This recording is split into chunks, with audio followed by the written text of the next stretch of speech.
Confusion during the search for Dorner. LAPD officers opened fire twice overnight, thinking they had Dorner in their sights. Both happened in Torrance, and in both cases, innocent people were in the line of fire. KCAL's Jeff Nguyen is live in Torrance with new information on both incidents. Jeff?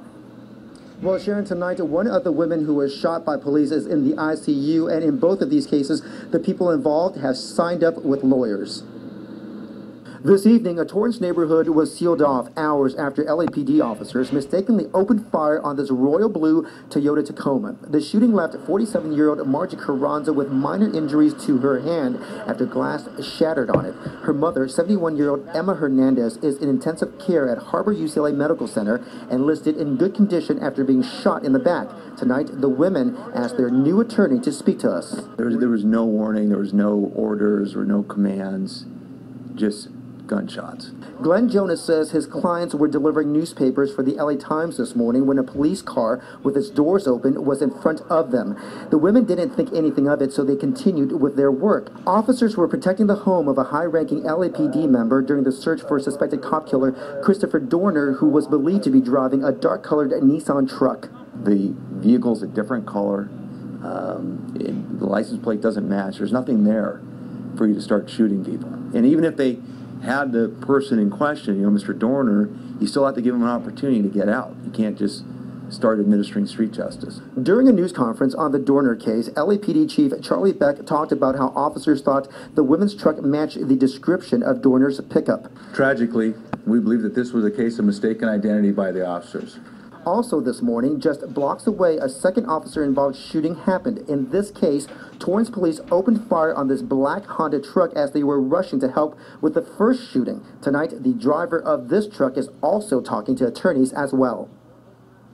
Now, the driver of that second truck tells us that he was driving down the road when he encountered a Torrance police officer who asked him to turn around. In that process, as he was turning around, a second police car rammed his car, he says, and then opened fire, narrowly missing him after bullets flew through his windshield. And tonight, the Torrance Police Department, too, says this was also a case of mistaken identity. Tonight, we are live.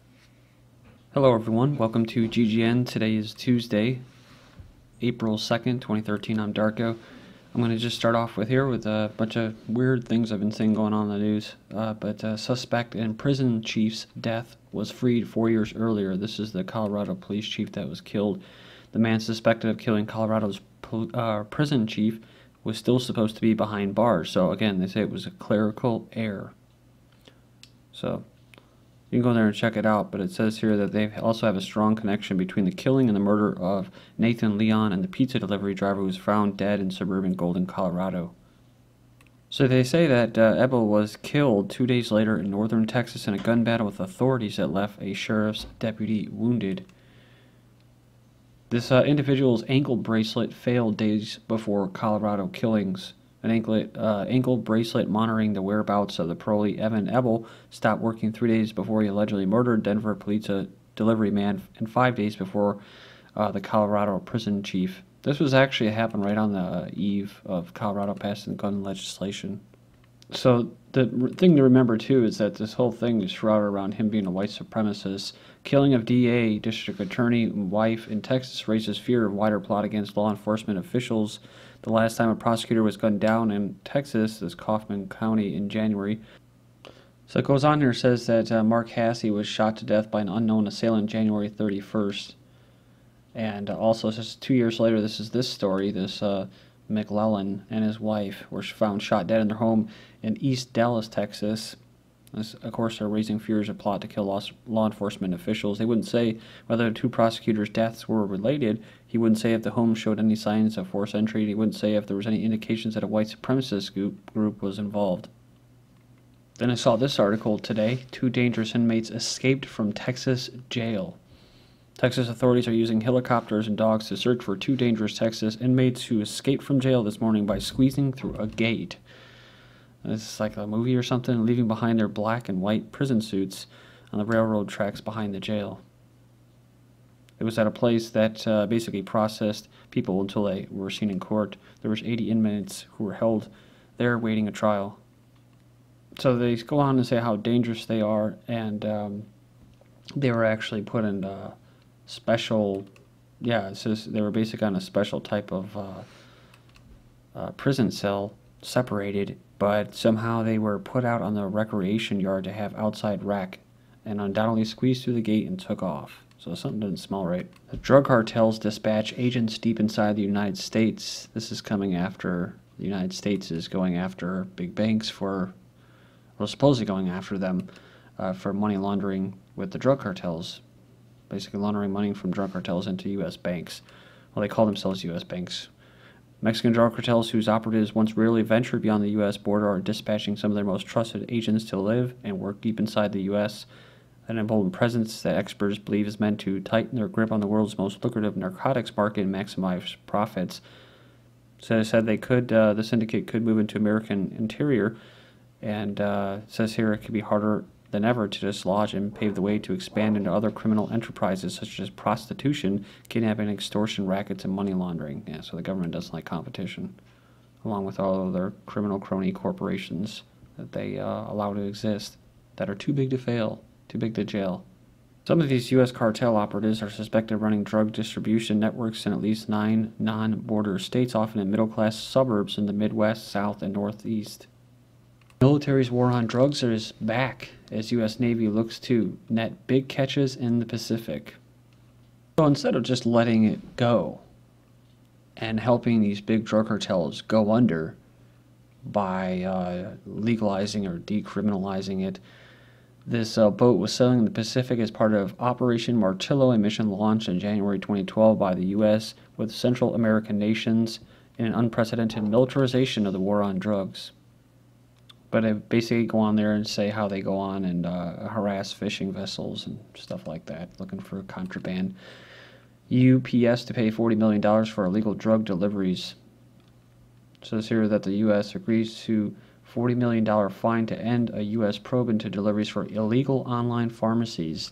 They also agree to block further deliveries from suspect pharmacies. FedEx is still under investigation, they say. The U.S. Department of Justice announced that the Atlanta-based company would also take steps to block illicit online drug dealers from using their delivery services. The fine amount is the money UPS collected from suspect online pharmacies.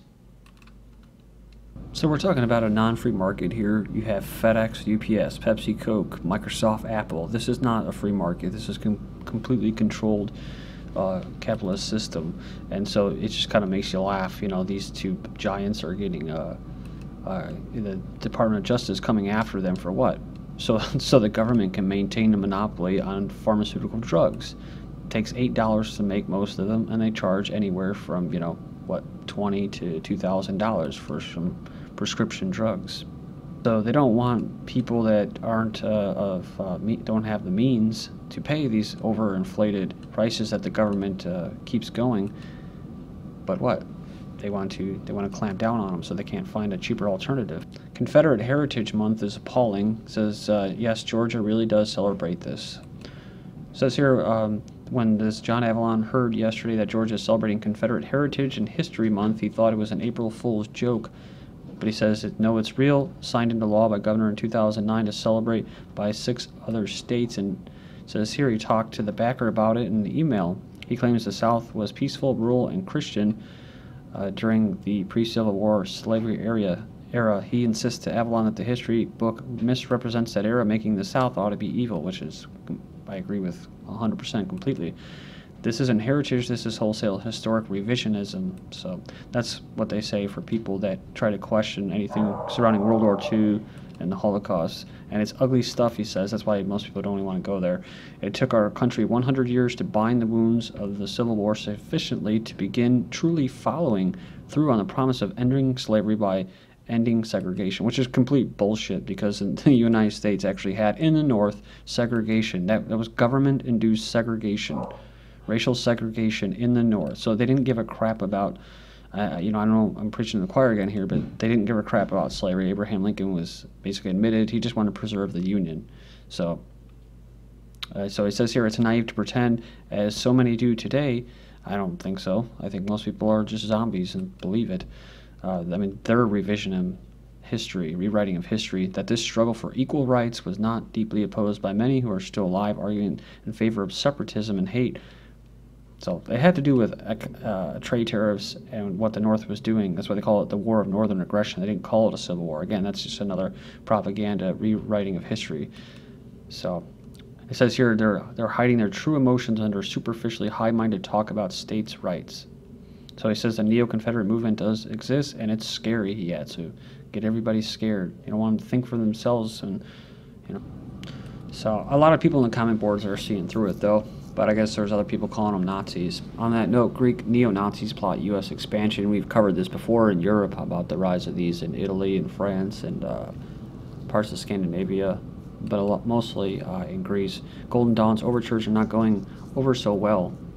So it says here, Greece's fiercely anti-immigrant Golden Dawn Party is a new group it's targeting for membership. The immigrants, people that basically emigrated to other places. The biggest ones are United States, Britain, Australia. And it's funny how they do that. I mean, they shouldn't even have to really be carrying swastikas and stuff. All you have to do is just say, we want to basically stop a flood of immigrants in our country and a changing of our culture, and you'll be labeled a Nazi, so, or an isolationist if you don't want this force changed on you.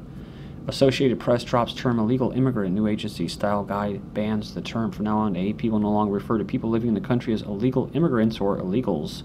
The term illegal immigration remains in play because the word illegal describes an action and not a person. Navy veteran David Schmecker has guns confiscated by force in Connecticut. He's a 50-year-old honorably discharged Navy veteran with no criminal past and no previous history of any mental disorder, and his gun permit revoked. Yeah, he's had his gun permit revoked and his guns forcibly confiscated by police without true cause or reasonable justification. He wasn't arrested but was forced to submit to a stressful interrogation under fear and duress and incarceration. Talking about controlled opposition, NRA consultant recommends a gun on every school campus. So remember what I said, the NRA doesn't represent gun owners, they represent the military-industrial complex, mainly the weapons manufacturing complex.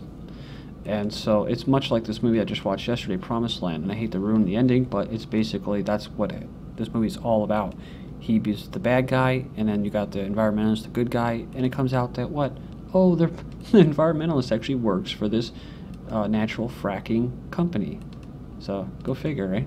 Democrats proposed $10,000 fine for gun owners who don't have insurance. So they're proposing new federal gun control idea, mandatory liability insurance for gun owners. Face $10,000. The United Nations passes the sweeping international arms regulation viewed by some as a Second Amendment override. And this was actually an attack against other countries too, because other countries like Russia and China and them, they were saying that this is actually allowing, it's a double standard because it's not going to stop the United States and the UK and these Western countries from arming terrorists to overthrow independent sovereign nations such as Syria, like they did with Libya. But I mean, any bill that requires countries to regulate and control the export of weaponry such as battle tanks, combat vehicles, and aircraft, whatever, you know, you're no longer a sovereign nation if you can't do stuff like that. Connecticut responds to Newtown with groundbreaking gun control laws, so they were able to exploit this massacre that some people say didn't exist. I wouldn't go that far, but either way, good job. So it includes dangerous weapon offender registry, those are patriots and anti-government people, and the requirement to obtain eligibility certificates to buy bullets, rifles, and shotguns. In Georgia, one town is saying they have a new law that says you must have a gun. This isn't the first place though, so there's another state that tried doing this. It goes into effect in 10 days. The Family Protection Ordinance, they call it, was passed last month by a vote of 5-0. The purpose was to deter criminal activity and to make a statement to show the town's support of the Second Amendment, which grants U.S. citizens the right to bear arms. If you fail to have a gun, you will not be prosecuted, so it's just encouraging it. Hundreds of teens mob pedestrians on Chicago's Magnificent Mile. Several teens were arrested after dozens of mob groups began attacking pedestrians. Now, they say that there was like 400 of you, but they only arrested 28, and they said 11 other teens were charged in the same misdemeanor charges as they attacked a group of women on the CTA Red Line. Citizens or people that live around there are concerned because this is the second, this is just another year. Last year was the second summer in which flash mobs were sweeping the big cities through the U.S. And now they're starting up again as the weather's getting warmer, so this is a new. The new normal: packs of teenage boys stalking homeless people and attacking them. Setting homeless women on fire. Beating a homeless man to death as part of a dare. 4 teens murder homeless man for $1. This is GGN. Thank you.